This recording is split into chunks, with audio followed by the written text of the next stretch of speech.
welcome back. Things have ground to a little bit of a halt with the banjo playing machine, but that's okay, because what I'm doing now, for the first time, it gives you a demonstration of my business acumen, shall we say. Because after 4 years of making and selling things as Steamhead, I noticed a correlation between Christmas and the amount that people bought. Isn't that amazing? Who would have thought? So rather than panicking at the last minute thinking, why have all the Nempnett Thrubwells gone? I have thought ahead and planned. So this week or 2 weeks, I'm making 40 more kits. Batch production, as always. And I'm doing it while I'm waiting for those sprockets to arrive. Even though one lot of sprockets has arrived, I forgot to order 4 of them. I just ordered 2. So, what I've been doing is batch production. Now the lovely thing about batch production is it speeds up the time it takes to make lots of something. For example, lovely jig.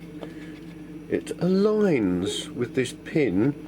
So, and it also, once you've set it up in the bandsaw, you can cut really precisely the square on the end for the key. One of these keys, there we are.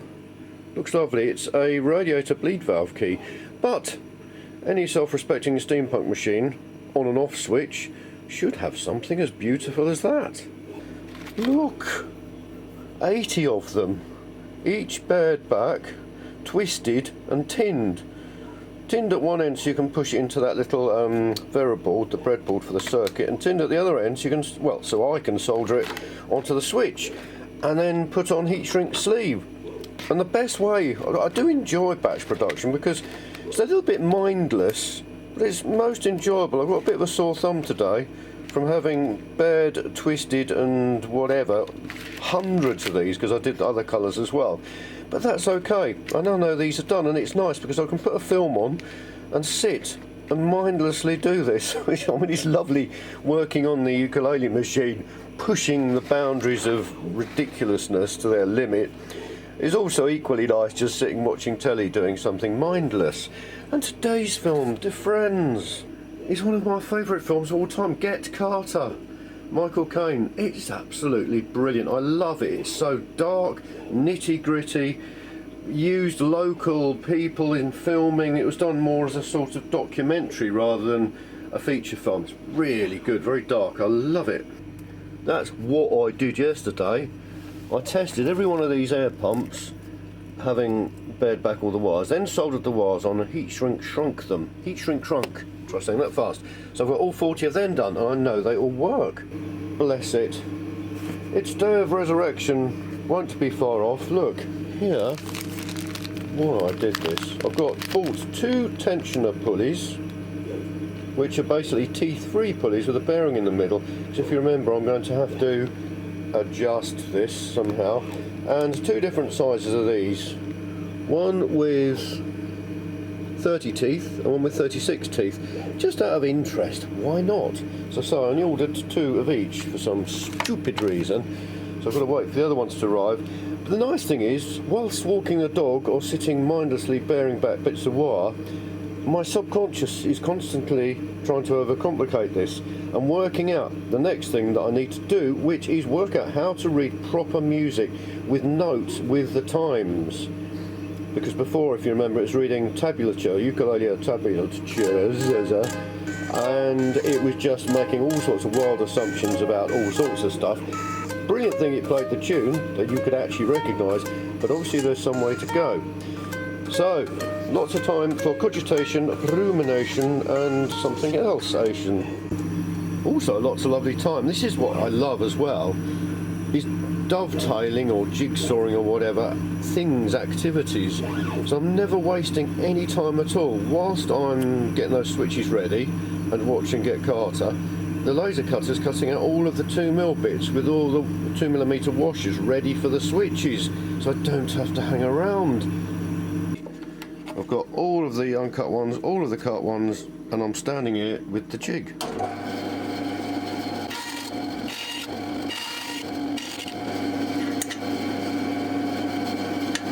And by the way, as I always forget to say, please remember to subscribe and click the bell button. I'm almost 1,000 subscribers, which has taken me a long time to achieve. I think I've recently learnt that, pretty obviously, that the YouTube algorithms, until something gets monetarised, they just put you at the bottom of the list and not many people actually can find out about you. So I'm very keen, I don't want to monetarise it in adverts, but a lot of work goes into these videos, lots and lots of work, and it would be lovely just to get more and more viewers. It's been a bit of a struggle. I'm absolutely thrilled though when I imagine when I've done a video and I see sort of like it's got 200, 300, 150 views, whatever. I think about 150, 200 people, all who've taken the trouble to watch something that I've created, and that really does keep me going.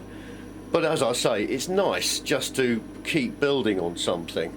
So yeah, please remember to subscribe. Thank you very much. Next time, just solder the wires on. The lovely thing about batch production, every stage of the process, is you start off with trays full of bits and pieces, and after you've done a set of processes, you're left with a load less boxes full of stuff. It's great.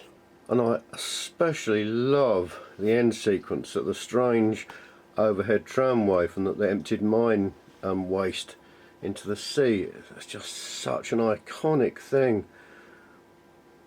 It's amazing. 7 parts, you say? Yes. Clock movements with triggers, air pumps, switches, battery clips, battery holders, black bits of wire and red bits of wire, all ready to go. When you think how many boxes all these different bits and all the comparts of the bits came in and have been arranged in, and now they're slowly reducing down till one of each of those will fit into a small bag like that, saving even more room, because at the moment I've got piles of stuff. There's a pile of stuff there, pile of stuff there, which I'm going to have to clear because I need to do some spraying of the gears. Now the reason being, because if you've watched previous videos and I've been making kits up and stuff, I've got a papering table, a wallpapering table that I put out. But with the TARDIS, the steampunk TARDIS base there, the dog there, who's telling me it's time to go for a walk. Yes, that's right. I really haven't got room for that, so I'm going to try. I may have to succumb and put the table up, but I'm going to see how I get on and how many piles of stuff. And it's like one of those puzzles, as I've said lots of times, where you've got little blocks that you can move around in one space. When I come to do that, I've got to move all that, possibly over and sit it on the laser cutter, which means that I can't do any laser cutting. Then I'll have to move it all back, and it just, oh, what fun, what joy. Mustn't grumble. Did you say it was time for a walk, Ziggy? A walk in the park? Do you want to go and point at some squirrels while I come up with all sorts of ridiculous ideas? Yes. I'll take that as a yes. I must have made well over, well, a couple of 100 Nempnett Thrubwell Kits at least, I suppose, or should have a look. But it's mostly about making them and getting people to enjoy putting them together. And even though I've made several hundred of them, I've just come up with a fabulous new way of doing a really tedious job. What I need to do, I've got, well, look, 40 of them. That's what supports the on and off switch. They're meant for 8mm pipe. I need to drill them out to 9.5mm so that the brass key switch will sort of fit into them. I've been doing that on the lathe, putting each one in individually, drilling it out, waiting for the lathe to slow down, taking it out. Oh, it's just so tedious. Walking the dog, as always, best time for coming up with ideas, some of which are sensible, and this is one of them. Get a socket, clamp it onto the pillar drill. I can leave the drill going and just drill each one. It's so quick. I will show you.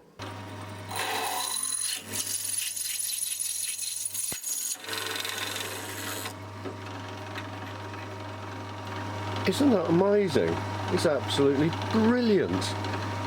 Look, here are the gears that the wooden control knob, adjuster knob, fits onto. And this time, if you remembered in the past, however much I try to hoover, dust off and have filters, sometimes the whole lot gets covered in little bits of unexplainable dust, which I then have to sand off and start all over again. This time, however, I've mentioned it in the past, tack cloths. I've heard of them because apparently they use them when they're repainting cars and things. After you've sanded it, you go with a tack cloth and it gets all the dust and everything else off. I thought I'd give it a go, and it works beautifully. They're very strange. They're impregnated with some hideous stuff that when you hold it gets all over your fingers. It's like really sticky wax that sticks to your fingers, so I was a bit apprehensive about whether to use them on the actual gears, but I got a trial piece of plastic, cleaned it with a tack cloth, and it didn't stick, and it didn't seem to leave any residue. And when I painted it, there was no dust or anything, so I went ahead and did the whole lot, and there's no dust. They've come out beautifully. I thank you very much. And then this very morrow, in the bin of exciting recycling, which I send off to someone who's prepared to pay the postage, I cut out all of the gears that fit onto the clock movement. And then I realised, after I was collecting them off the laser cutter, I had cut them out of 2mm acrylic rather than 3. What a joy! Hence the fact I'm now cutting them out of 3. Oh, I don't have enough coffee first thing in the morning. This sort of thing happens only too regularly. Anyway, they're nearly cut out now. And whilst they are being cut out, I'm going to make lots more of exciting things, because I've just packed up. Remember I made the flickering lamps, put them in little plastic bubble wrap bags. Well, I've now got these copper parts, the pump housing together, so I've put them in there ready for safekeeping, basically, storage and packaging, so they don't get damaged. So they're done, and I've drilled out, as you know, all those and all the rest, and now I've come to an exciting part.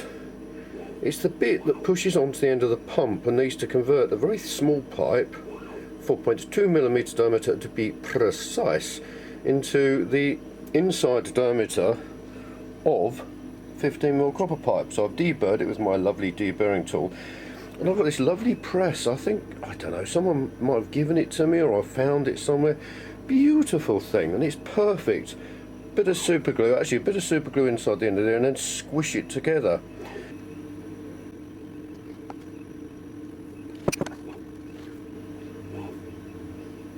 Look what we've been doing today. What a joy. Take 2 tables into the workshop? No. I'd forgotten we'd have got a fold out plastic one, which is really quick to put up, nice and sturdy. And it holds 40 trays beautifully. Now what I've been doing today is to put together all the parts required to build the circuit, your very own timing circuit. Unfortunately, well, it doesn't really matter. The company I get the little breadboards off didn't have 40 white ones, which I usually order. They had 20 white ones and 20 black ones. Now when I was arranging this, I thought, because you know I like patterns and getting everything organised, I did for a split second consider alternating them, so it'd be a nice checker sort of pattern. Thankfully I didn't, so I just got on with it. So, how many pieces? 21 pieces in each. I've checked them all, and they're all together. Count them out, count them in, and all the rest of it. So you get 2 self-adhesive component layout stickers, just in case one goes wrong. Nice roll of wire to make little links. A wooden wire bender, so it enables you to bend the little links to whichever necessary length is required. The breadboard, a nail. You have everything, why not? I remember when I was a child, I got a kit to build an amplifier one Christmas. It had a bit missing and it really upset me. And I remember people get very kindly getting my children, when they were younger, scientific kits and model kits and things. And they were so often really low quality with bits missing and all sorts. So I tried to get everything in it. The panel pin, is so that once you stick this onto the front of the breadboard, you can use it to make a hole where any wires need to go, which is also quite enjoyable. It feels nice puncturing the paper lots of times. Diode, capacitor, more capacitors, power transistor, timer, integrated circuit, and a range of beautifully coloured resistors. All for your delectation, and to enable you to make your very own circuit, which takes the pulse from the Nempnett Thrubwell's clock movement, the 0 pulse if you like, once it's reached 0, and uses it to remember to sound the horn for about 10 seconds and then to switch it off. Continuity. I don't recognise this shirt. Well, this is several days later or earlier. I haven't got a clue what's going on. Still getting the kits together, but I meant to say, if any of you, I'd like to accompany these videos, obviously with music played by the ukulele machine. But I haven't found a piece. I started off with dueling banjos just as an experiment to see what it would do. If anyone's got any ideas or suggestions for a piece of steampunk style music, which to my mind is easily best described as fairground horror or dark fairground type music, I would love to hear from you, because I've been doing some searching in this, but I can't find anything that's sort of right. So any suggestions, greatly appreciated. Hey, thank you. I'm just arranging everything to do a next packaging fest, getting everything laid out ready that I need, not just opening the drawers to rest the beautiful painted gears, which I don't know whether I ever mentioned in the past, but it did work really well with that tacky cloth thing. It's brilliant. No specks of dust or anything. Very pleased with that. I just noticed these. Look, the decorative steampunk gauges. Hang on, let me get one. There's one of the gauges. Beautiful.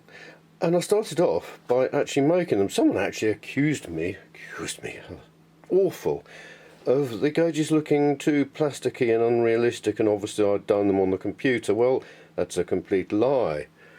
I made them in real life. Here we are. And then the proximity, the Kraken proximity detector, again, that wasn't going to move, but I wanted to light it carefully, so I lit it really carefully and set it up. So it ended up looking like that. You can see the yellow glow. Do it on the computer. How very dare they? Just getting the lighting right as well, so that the little gems that are in the original glowed nicely. The first thing is lovely little design made from laser cut and metallic card, and then the spacer that you fold over that allows you to get the components spaced right, the ones that revolve. Fold that over. Again, packaging took a while to work out. Then we have the three gears. We have the larger one which holds the bearing in the middle. This is the middle gear, made of 5mm thick acrylic, painted and drilled out. And then we have the gear onto which the wooden knob, the adjuster knob goes. That's 2mm acrylic. Don't ask me why I ended up with every different size I've got. And then 3mm acrylic, the gear that pushes onto the clock movement and supports the lovely pointer. And finally there's the engravings, 5. There's the clock face. Now these need cleaning, and I used to clean them up with the first few kits, and then I realised it's fun cleaning, say 5 or 10 up with white spirit, methylated spirits or something. But then I realised that when you have hundreds, like I would have had this time to clean up, it is not enjoyable at all.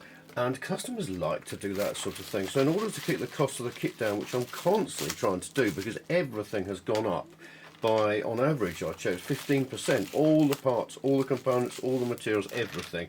So in order to keep the cost down, I'm trying to work out ways of me doing less and the customers doing more when they assemble it, and it's worked really well. I've come up with all sorts of speedy ways and things. You know, you try and come up with the right way to do it all the first time, but you never can.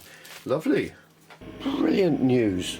The rubber pipe I've ordered has arrived, and even more brillianter, it pushes onto the horn nozzle, and it fits into the end of one of those 8mm copper reducers, which is fantastic. And I'm just checking with some super glue just to make sure it will actually glue properly, as it's silicone rubber.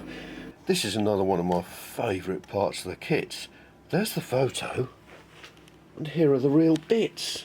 I'm going to line them all up for every kit like this to make sure I've got them all there, count them all in, then put them in the bags 40 times. Thanks very much for watching. This video is definitely long enough now. Next time, I'm really looking forward to getting on with the ukulele playing machine. If any of you do have an idea for a piece of dark fairground style music that I could get the ukulele to play, I would be ever so grateful. I'll keep searching. Remember to click subscribe and the bell button if you like this sort of thing, and I look forward to seeing you next time. Thanks very much for watching.